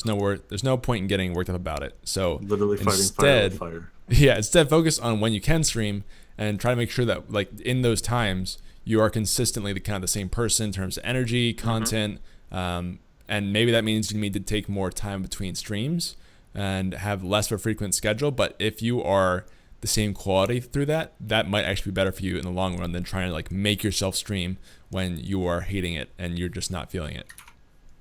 So good question though. Thank you for that, Obnoxious. Hope that helps you out and gives you things to think about. All right, so we have a number of questions coming to the chat. I think we're out of Discord ones right now. By the way, if you guys are a caller, you get to jump the queue and then come on the show and ask your questions. So I'm gonna drop the stream key Discord one more time here, and you also get priority for text questions in there now. Green, does this go to the TRUgaming YouTube or is it a separate YouTube for stream? Yep, TRUgaming YouTube, and it'll be out on all listening platforms by the end of the day. So if you are listening now, you can't listen to all of it. You have to go or poor connection, whatever. You can catch this later on today if you want to catch it then. So if you guys have questions in the chat, now's the time to re-ask them because I know there were a lot of questions, but the chat has scrolled down so far that I've kind of like flooded them out, unfortunately. So please re-ask a question if you have it now. Is a great time to do it. Actually, Diebear is in the chat, so let's pull in Diebear. Nice. Hello, Diebear. Hi. Hello. How's it going? Hello. Good. Hi again this week. Yeah. What do you want to talk about? So I've been seeing more about streaming from your cell phone, and we had a caller in I think last week who talked about streaming a game. But I mentioned Kefri in chat earlier. He's been out in different areas, just walking around and showing everyone what he sees and doing live streams like when he's at conventions and such. And so I've been thinking, because I like to go camping and I can't exactly take my gaming computer with me, about what I should do those weeks that I'm not available. Like, should I maybe pop in for a half an hour and show people what I'm doing at my designated stream times, or should I just notify them that I'm gone for a week? Or I don't know. How can you better use this mobile tool? I'll let Vel take this one because he's nodding his head enthusiastically. Yeah. So the ability to stream on your phone is huge, because like there's been a lot of times where like even if it's not during my normal stream schedule, like say because I don't stream on Saturdays, but say I'm driving up north and I'm sitting in the car for a few hours, like not if I'm driving. Let's get the okay. But anyway, if I'm in the passenger seat going up north, I'll hook up the phone and I'll do a stream there. It's just cool because like your community wants to know more about you for sure. Like they want to know more about your personal life. Like they just want to experience you as much as possible. So just give them that option. When I was in New York, I did a live stream when I was on the train to New York City, and it was like I think it was like an hour long, and it was awesome. And like that was during my normal stream time, but obviously it was a lot shorter. I think it started a little bit later too, but they loved it. Like that kind of stuff. Utilize your phone if you can do a mobile stream. Definitely do a mobile stream, 100%. Absolutely, yeah. If you have the time to make more content, then why not make more content? Essentially, Azumatt, do you want to say something on that? Yeah, sorry, I was typing something in chat. You're good. I personally, I like mobile streams, but I do think that you can accomplish pretty much the same thing as a mobile stream as if you do like, something on social media, because they do want to see more about you, but you can cater it more to like specific content versus like, this is what I'm doing. I got to show you everything. You can be like, hey, that's a cool tree. Like Bellic, he could be like, hey, this is a cool tree that I found on my camping trip in America, planted in American soil. Like, here it is. And he could post that picture and he could be like, check it out, America. Like, this is a cool tree. It's got some cool leaves. He could do something like that versus like on stream, maybe he can do that, but he would have to like turn his camera and you'd see like everything, and that's more, to me, that's more of like, I would utilize social media more, versus like actually hitting the live button for like 1 or 2 hours, just because one, it's outside of schedule, which can be proven to be good. But my personal experience with mobile streams is I lose, like I have good signal in most areas, but like when I'm driving or something like that, if I was to stream or do something, like my signal would drop a lot in my area. So I think social media, since it's not exactly a live stream, you can't always trust the mobile to be just as fast, in my opinion. So it's better to keep them up to date versus the social media versus like the live stream. I think if you're doing live stream, I recommend being like attached to some form of Wi-Fi, just because. But I do have unlimited data, and my internet usually on my on my phone is really fast using that. But a lot of places will, it'll drop signal, right? Just because, and like you can lose not only all of your viewers that are potentially watching if they are like, oh, well, he's consistently just dropping signal in his current area. So like, I don't know if this is going to be successful or not. Yeah. But that's the only reason that I would be kind of against it. But as far as Bellic says, it makes it seem like it's a good viable option. So I won't turn it down as a choice. But a good point that makes sense. Yeah. A good point to bring up there too is that you could think about how it maybe makes your stream a little more inconsistent. Like if you have a really polished stream all the time and you're streaming one game, and then suddenly you're streaming IRL and doing something totally different, and it's like not as good quality, maybe that turns off some of your viewers, especially if you're trying to push for a certain goal or something. Like if you're dead set on getting a partner and your regular stream is pulling really good viewers, but then you have a chance to go IRL, maybe you consider not doing that because that would bring your average down. I think that's very small scenarios where that happens, not very common, but something to consider. Generally, I think making content is good, but like Azumatt said, you can also do things besides streaming, whether that's posting pictures or videos on social media. There are other ways to do it if for some reason you can't do do streaming to the level that you'd want to do it. Azumatt, you have anything you want to mention on that? Not necessarily. Sorry, I feel like sorry, SnoopHog. I was looking at SnoopHog. I said wait a Azumatt. That's all good. I mean, so this all falls back to me being the analytical numbers person that I am. It depends on your goal as a stream, your goal for your channel, and what you're hoping to see out of it. So if your end game goal is let's say partner, just for an example. So that's your average CCU. So like Green touched on, you're running a risk of doing a half an hour stream, and let's say you do a half hour or even an hour, because the way the analytics work on Twitch. If you average, let's just say 10 viewers for an example on a regular stream, and then you do an IRL stream for an hour and you manage to get 4 viewers, you're taking a 60% hit in your CCU for that, week. Now, could it flush out if you only do it once? Of course. But if you're, like you were saying, if it's a week you're on vacation and you're not going to be streaming for a week and you're only popping in to do these IRLs, you're taking your average CCU from 10 to 4 all week long.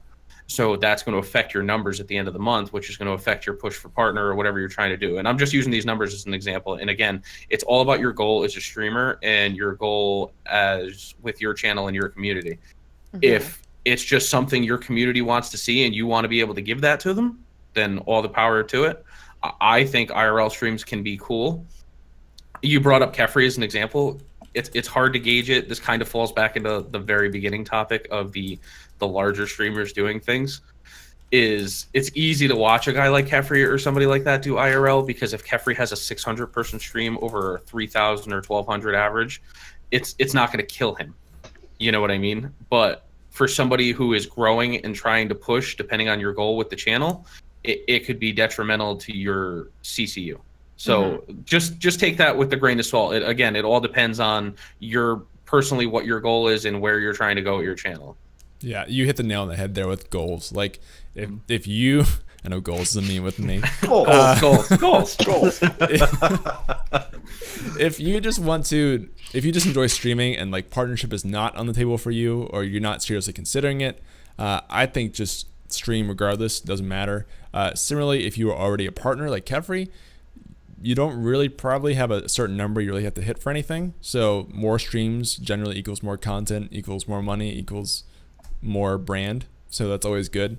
I think, again, this is like a small scenario for most people. If you just want to get partner, like the process to apply for partnership is a numbers game. You have to have X number of viewers. You have to have X number of streams. You have to stream for X number of hours. Like that's just a numbers process to apply.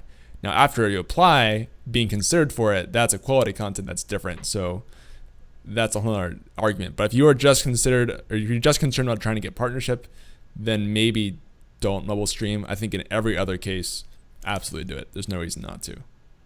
Yeah, I think I'm like a lot of people who are here right now. I'm in my second month as affiliate, and I'm working currently on building the community, building relationships, and figuring out a schedule where I'm very consistent and always present, so people, when they do pop in, they can see me. Because I am starting to see people when I visit other streams who are like, "Oh, Diebear, did I miss your stream today?" And like last night I was like, "Oh yeah, it was great," and that's perfectly fine. You can catch me tomorrow at 5 p.m.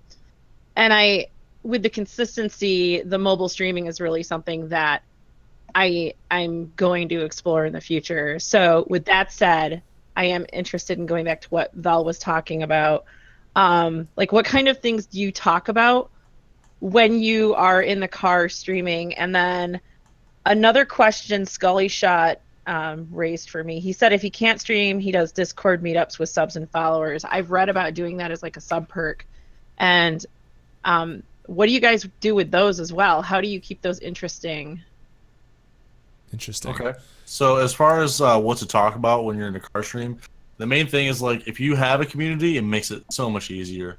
Like, if you're doing an IRL stream and you don't have a community of people that will show up to whatever you do, it does make it difficult, and I've had to deal with that before, in the past, for sure, because every streamer does. So for those, you just gotta make the most hype situation out of what you're currently doing. Like, when I'm in the car, I'll put on some 90s music like I do on my stream. I'll, talk to Sam about the 90s music and be like, what do you guys think about that, chat, or whatever. Just things that are happening around you. It's a different way to do it because, like, you don't have a game to feed off of or anything, but you get used to it over time. It's just like streaming. You just have to start talking, and then it'll get more natural. Yeah, I think also if you don't have a community for whatever reason, or they're not there for that stream or something, it's really just kind of like vlogging, just talking to a camera. Like, maybe you have a topic you want to rant on for a little while. Something you want to talk about that happened that day, whether it's like to you or just in the space that you're in.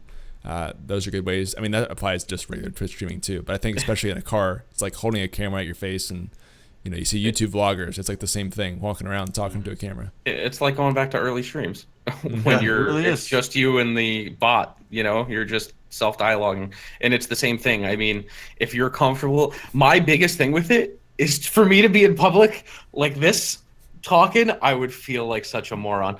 And I'm so like, Vel is such a better person than me when it comes to that, obviously, and anybody else that does IRL, because I feel like such an idiot. I get so mad when my wife's like, let's take a picture. I'm like, no, I'm like, get away from me. We're in the middle of the street. What are you doing? Would you invest in a selfie stick so you don't have to? Absolutely. I think that just draws more attention to the ridiculous thing that I'm doing. But and to touch on Scully shots, so like Discord meetups, a lot of people do movie nights. Which you can do, for those of you that don't know, you can do it through rabbit.io, or is it RA? No, it's just Rabbit, right? RABB.IT. I forget exactly how you get to the site, but it's a group sharing website where you can host a locked room and invite people into it, and then you can watch like Netflix. You can log into your Netflix or your Hulu or whatever, and a lot of people will do sub movie nights for those kind of meetups. Or you can do off-stream like sub-game nights, where you guys all get together and play like custom PUBG or Overwatch matches or whatever, and you're all together in a Discord channel without having to worry about being live and what might be said. I personally like that idea because I don't run the risk of something going south while I'm live with people that I don't normally stream with. So if I want my community members involved, I don't want my first interaction on a microphone where somebody might say some ludicrous stuff that would not fly on the stream to be while I'm live. Yeah. There's a lot of cool ways to do that with like meetup nights and movie nights. And that actually segues really well into the next topic I want to talk about. But Diver, anything else you want to add on that before we move on? No, I think that's it. But thank you very much, guys. Sure. Well, thanks for calling in. Thanks for the question. Appreciate it. All right. I like group ASMR, by the way. We so I've been Nixie and Sodomi were talking about something in the chat related to sub perks. I'm trying to get one of them to come on the show, but I think they're both busy. So I guess we'll just talk about it. This is an example of one of the things I'd like to talk about on the show, guys, in terms of something that's not a question. That's more of a take or like an opinion. And I like to have these in the show too. So Nixie said, I hate the idea of sub perks. And to qualify that, he said, the idea of essentially charging someone for my time just feels wrong to me. So I want to get your guys' thoughts on sub perks and whether you like them, whether you hate them. I do wish Nixie could jump on and debate it with us, because actually Sodomi is joining right now, who is in the same camp. So let me pull him in here because we got someone on the other side here. Sodomi, you there, my friend? Hello, give me 1 second. I got a PS4 full. Wrong button. Panic. Okay, we're good. I really thought you said 1 second. I got a P. I was like, yes, best way to start. So, Sodomi, you also are not a fan of sub perks? Is that right? Oh, I like this. Weird. Like, not like sub perks. Like, listen, if you guys sub to me, you get your own Discord. Right. Like, no, like, what? Like, get in here with the rest of us. Who are you? You ain't that special. Like, it's $2.50 I'm getting. Like, that's not, like, come on. I'm not going to alienate you. Like, okay, you are a god. No, bro, you're part of the fam. I mean, thank you. I'll shake my butt for you. I'll do a little tweety tweak twa. But, like, no, we're not going to, like, that's it. That's it. Because, like, if you sub, it's mainly, like, the way I do it. So, if you guys don't know, someone subs my channel, I dance every single sub.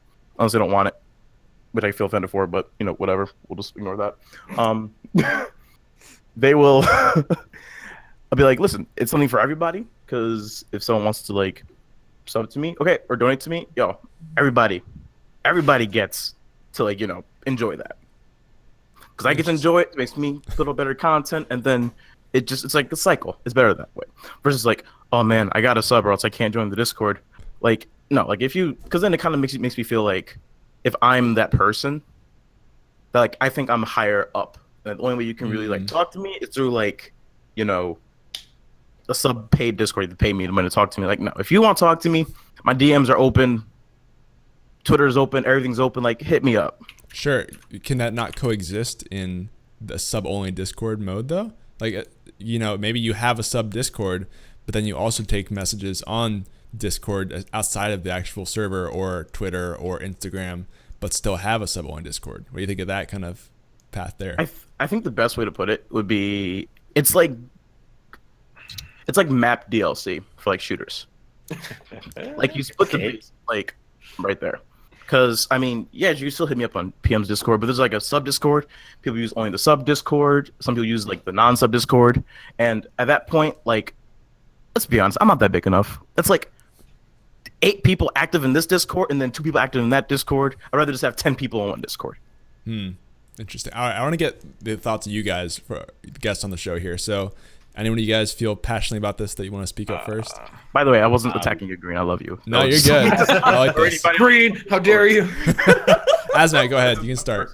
So I feel you say your sub perks are like, you're like, oh yeah, it's just $2.50. You're not special. You're not this and that. But like, what about the people that are tier 2, tier 3?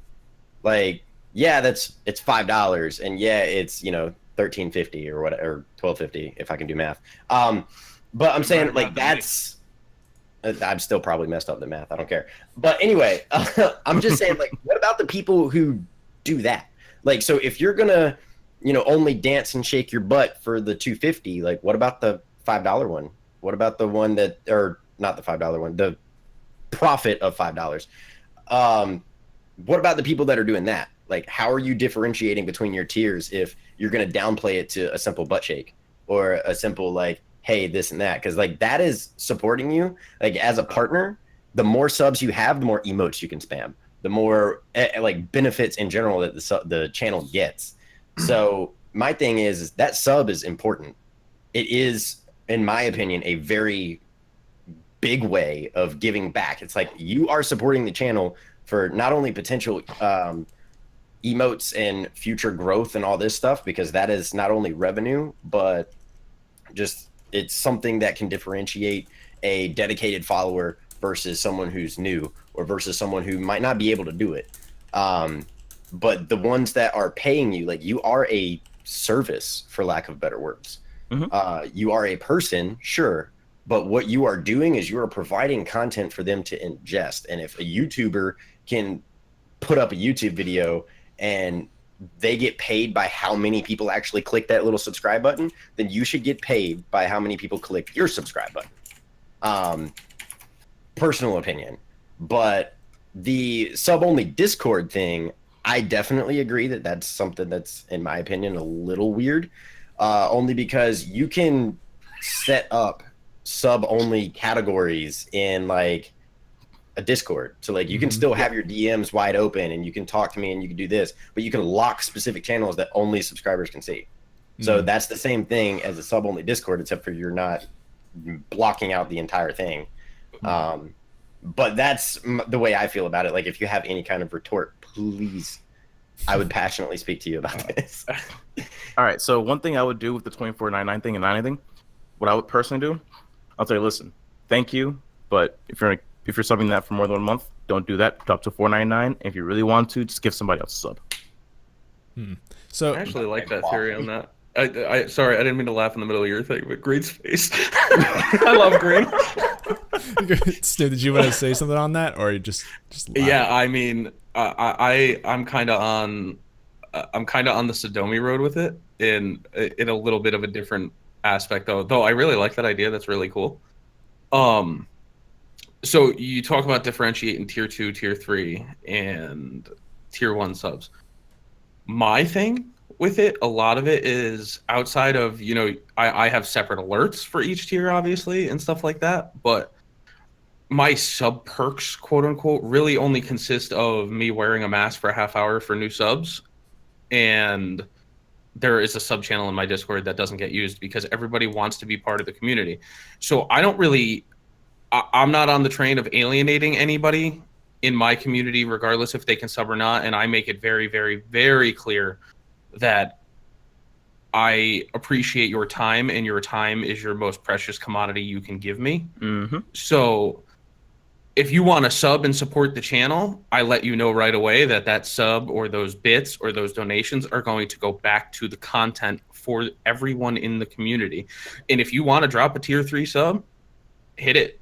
I mean, I'm not going to discourage you from doing it, and I will appreciate you for supporting the community, and I will make it known that you came in with a big fat tier 3 and you're a real, G in the chat. But I'm not going to incentivize people to tier 3 sub to my channel because I don't think it's necessary. And I like your way of flipping it to trying to get them to gift subs and everything like that. But what I found from a lot of my tier 3 subs, hi Drew, a lot of my tier 3 subs is that they want to sub at that level because they enjoy the content, they enjoy the community, and they want to support what goes back into the stream. So my whole thing is I'm not going to tell you don't do it. If you want to do it. And what I found is most of my tier 3 subs are the ones that are gifting the subs. I'm not going to discourage you if you want to do it, but I'm also never going to encourage you to do it. So I don't think that I need to hand out any kind of crazy special perk. I tried the sub-only Snapchat, Vel, totally copied your idea, except it crashed and burned like the fucking Hindenburg. So, it is what it is. I'm not really a Snapchatter. I don't like this. Again, I can't do this shit with the phone in front of my face. It drives me nuts. So, but that's just me. In my only real sub perk, I don't do sub only movie nights or anything like that. I've been playing with the idea of doing a community movie night.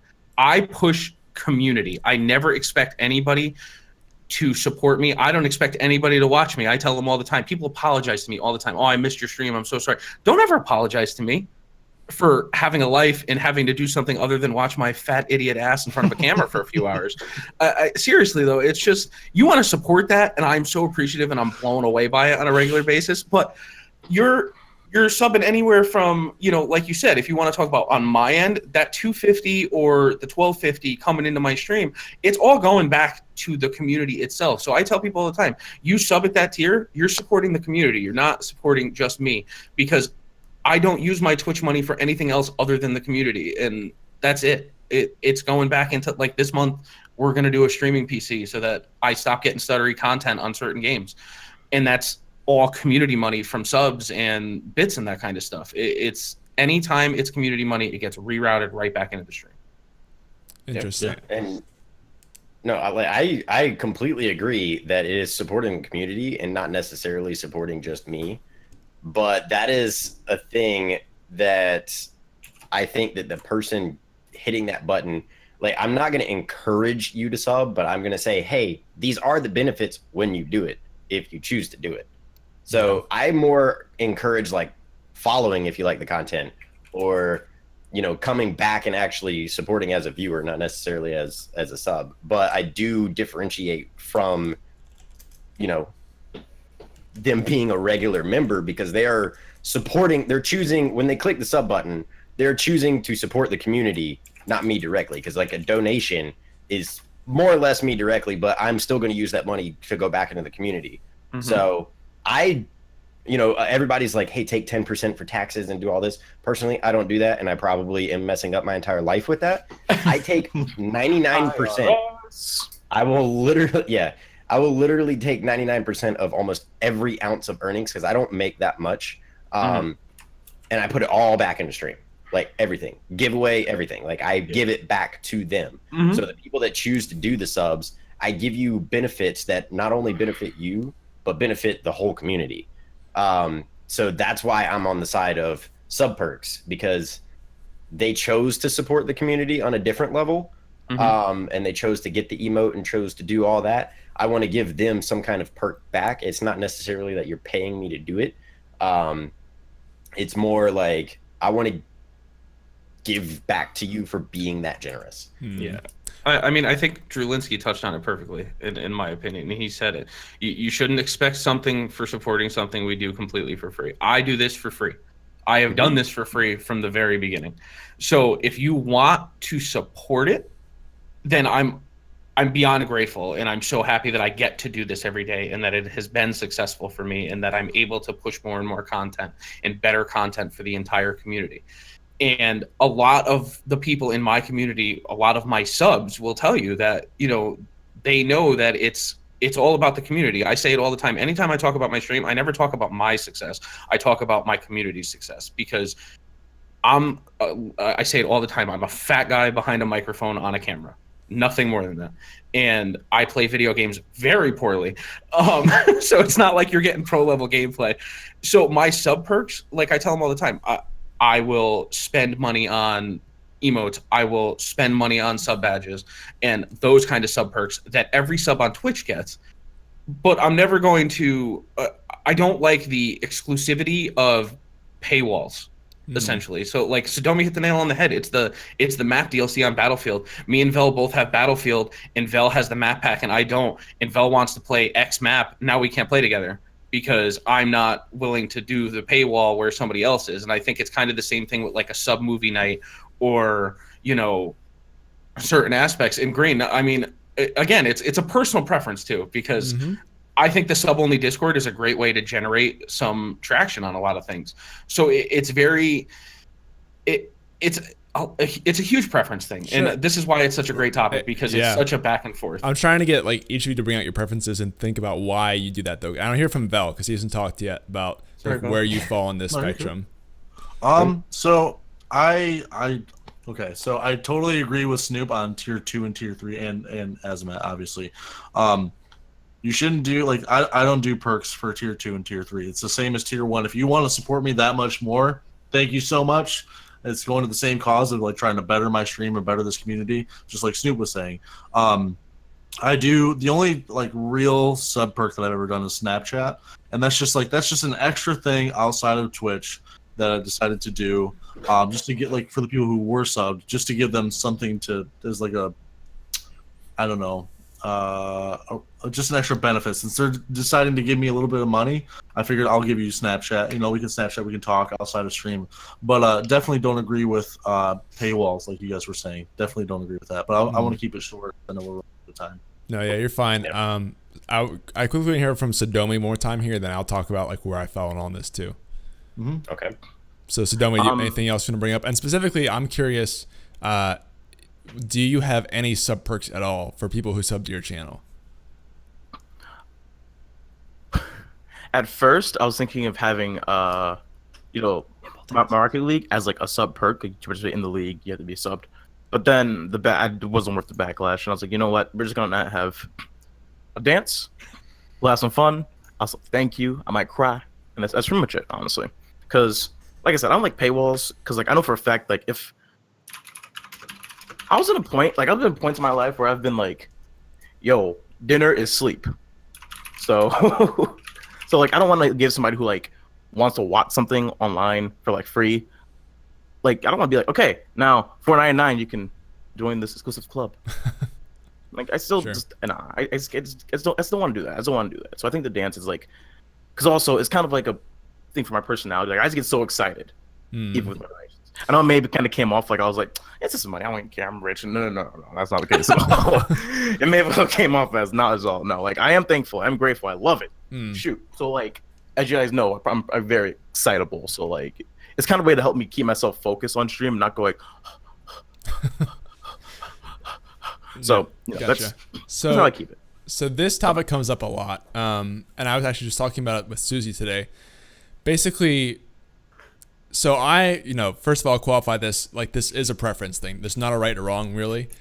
It depends on what your priorities are with your channel, how you do things. I'm on the side of I think sub perks are very good, and I push them pretty hard. With my own channel recently, I've started offering channel reviews, graphics, and a sub-only Discord that you get for being a subscriber. And that's sort of a test for my channel so far, but I like it a lot because the problem you run into, if you make your subscriptions not really give you anything extra, there's a couple reasons why that could be bad for you. One is that like if you are a person who could really use the money from Twitch, like maybe you're not a sellout, maybe like you don't want to make you feel bad, but like realistically, when it comes down to it, like you could use that money. Like that will actually help you make Twitch more sustainable in the long run. And then also the problem you run into as you grow is that as you get more and more subs, they're probably going to want to have something that makes them feel a little bit extra special. Now, again, most people are okay just having the happy feeling that they're supporting someone they love. Like that's the traditional sub model.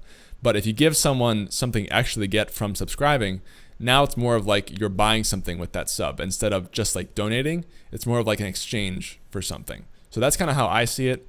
And I like it a lot because it gives me a list of people that I know who are like going the extra mile to support me. Not that like you have to pay to support a person, but these people have paid for my time, so I should give back to them in an extra way, whatever I can. Not that you don't give to people who don't pay you. Again, that's important to emphasize. You can still, like for me personally, you can ask anyone. I'm very communicative through anything: Discord, email, Twitter.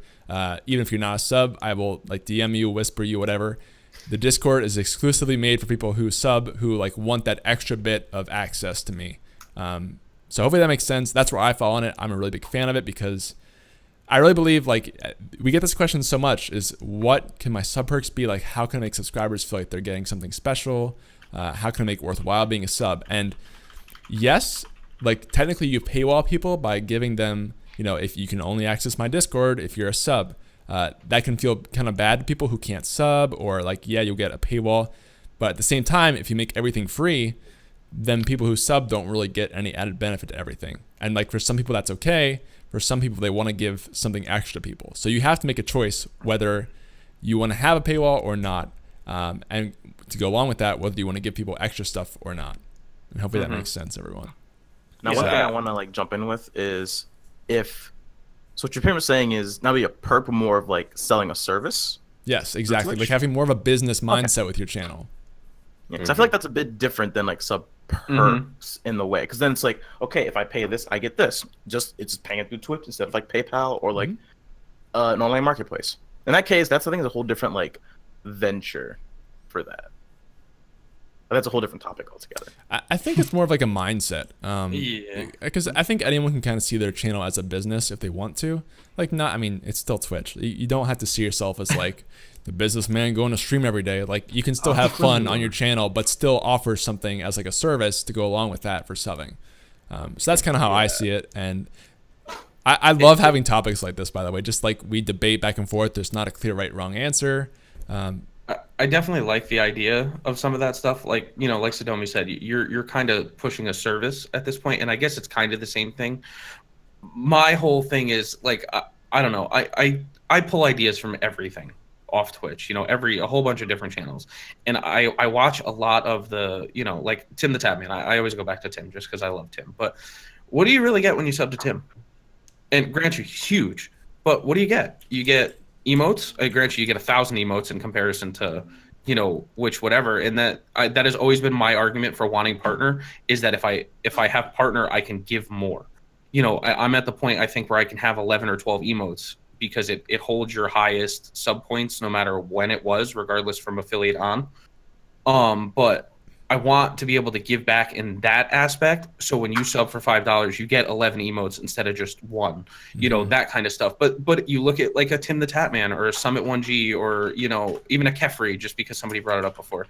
It's such a large community, and you want to support him, and, you know, you want to see him be successful and that kind of stuff. And you get out of it a channel and a Discord and emotes, you know what I mean? So it's just that's where I take a lot of my theory on it, is that he doesn't treat even like Moon Overwatch, who talks trash to his chat all day long, but he's huge, and he does it in a lighthearted way, obviously, but he calls all his non-subs plebs. But you very rarely see his chat in sub-only mode. He doesn't treat them really any differently. I mean, he does a lot of sellout stuff, but it's funny, and he does it as a joke. I mean, obviously there's an underlying tone for it, because he wants subs, because it's what he does for a living. Right. But, you know, he will treat his subs the same way. It's not like he ignores and only reads sub messages or that kind of stuff. And he doesn't have like sub only movie nights. All these guys that are bigger on the platform, you don't see a lot of the sub perk stuff, and that's a lot of my thing with it. It's very community oriented. Right. Co Carnage, from what I can gather, I mean, I don't watch Co as much as I used to, but he doesn't really have any sub benefits. Yeah. So okay, so you say that though, and I think that's a double-edged sword, because the way you're saying that, like, yes, he treats everyone the same, but you just said, like, what does subbing to him really get you? So that can actually backfire too sometimes. Like, you know, maybe if theoretically, if Tim had some special sort of perks that he gave to subscribers, like, yes, people might kind of see his channel as like more exclusive and not open to everyone, but maybe he'd be making more money. You know, that's something to consider with sub perks and things like that. So Yeah, I just I agree with you. It's definitely it definitely I think could be a double-edged sword. I just from what I've looked at on bigger partnered streamers is that seems to be the majority consensus, and that's part of the reason I went the way I did, only because a lot of these guys don't end up, you don't see those perks. And I mean, look at Tim's sub count lately. It's insane. It's 30,000+ subs. Mm-hmm. Yeah. Now with that, I think now a good example is John Salmon. He has one sub perk, and that is Sundays, Sub Sunday. That's the day he just plays games with subs, and usually it's just subs. Sometimes depending on the game, like if it's like a low game but like a high player count, like GTA 5, not many subs play that, or like again like Jackbox, so it's like non-subs in too. So like being a sub in channel is pretty much like you can get some benefit, and you get the Discord. You get some benefit, but it's not like it really gives you much. Like it doesn't change the content anyway. It gives you like maybe a little extra thing on one day a week that he streams. Mm-hmm. Yeah, so some bigger streamers do it, some bigger streamers don't. And think about it, if you were Tim the Tatman, you have God knows how many subs. How many people do you have to like give that access to? At that point, it wouldn't really be manageable to do anything but like a Discord, I think. Yeah. I will say, like, last thing on this topic, since I made the changes to my channel with my experiment, making it a sub-only Discord and giving, like, really specific perks, my engagement on Discord's gone up, my subs have gone up a lot, and my motivation has gone up a lot just because, like, seeing it being a sustainable thing, I'm really excited about it. So I would say consider it. If you're, like, super opposed to it, maybe think about, like, how it could be a good thing. And just overall, I love this discussion. I want more of this stuff where like people feel strongly about one thing. Oh my gosh. If you guys are watching the show right now, this is completely devolved into just a sunglasses wearing competition. I'm trying to have a serious discussion. No, it's all right. Be serious. We're right here about 2 hours anyway, so we're wrapping up the show. But thank you so much for coming on to talk about that Sodomi. I think it was one of the coolest segments we've had on the show. So thank you, dude. Oh God, it broke. Thank you. All right, I'll see you later, Sodomi. And I'll see you. Bye-bye. See ya. Hey, check it out. Look at this. All right, well, that wraps up the show, guys. I hope you enjoyed the content and the countless sunglasses on these people's faces. Really quickly, let's wrap up here. So You removed me. starting with Snoop. Anything you want to say to people? Where can people find you, etc.? It is SnoopHogTV on all the things, and I wear these for subs. By the way, we're talking about sub perks. It's the only sub perk I have are my masks. There you go. But yeah, so it's SnoopHogTV on everything, and I appreciate this. This was an awesome topic. Sorry to devolve the chat. No, you're fine. You're fine. The stream at the end, Veli started it. Actually, Azumatt started it, but Oh, whoa. Okay. Velok, anything you want to say to people, or so they can find you online? You can find me VELOKK_TV on everything officially now. But thank you guys for coming out. It's always fun doing these. We love talking to you guys. We love getting your questions. These are amazing and just so much fun, and we love you guys. So thanks. Awesome. And lastly, Azumatt here. Is that a mustache or? No, it's sunglasses. Yeah, it looks like a they're mustache. glasses. Let's play a game. Mustache or sunglasses? Yeah. Where can people find you, Azumatt? People can find me at Azumatt with AZUMATT on most things. It's 3 T's on Xbox, but pretty much if you search it on Google, you're going to find me. That's all you got to say. But it's pretty much every single platform that you can find: Facebook, Twitter, Instagram. You can find me on my own website. You can have links to every single one of those. Xbox, PlayStation is the only thing that is completely not Azumatt, and that's because I can't change it. Sad life. And I don't want to start over on any of my purchases or anything. But yeah, pretty much that's where you can find me, and I constantly am on some form of platform. See, I can't do that. I can't either. I can't keep up with this. Oh my gosh. Yeah. All right. Well, there you go, guys. SnoopHog, Velok, TV, and Azumatt. Thank you guys for coming on. This has been StreamKey, guys. We'll be back next week for more memes, of course. If you guys like the show, please go check out some more episodes. We're on Spotify now, which is awesome. Could get some PogChamps in the chat for Spotify. And we are going to raid someone right after this show, so stay tuned. Oh, yeah. But we hope you guys have a good rest of your days, and we will see you next week. Oh, God. Thanks for coming out. See ya. Love you guys. See ya.